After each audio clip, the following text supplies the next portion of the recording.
What we see is that people will wash their hands, but they don't wash their hands for the appropriate amount of time or on the surfaces that are also important that often get missed.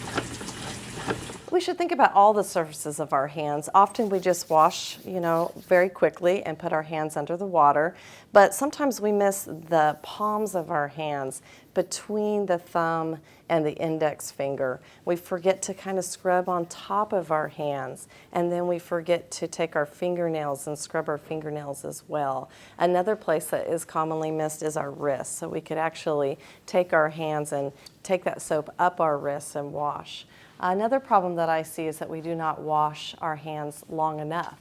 So I often tell people to sing happy birthday twice in their head. We really need to be at least washing our hands for over 20 seconds. You would want to use the paper towel that you dried your hands with to turn the sink off so that you don't recontaminate your hands. So when you place hand sanitizer on your hand, you want to do it just the same way that you would if you washed your hands. So you want to get all the areas of your hands, your fingernails, your wrists, and then you want to let that hand sanitizer dry. It is not effective until it is actually dry on your skin.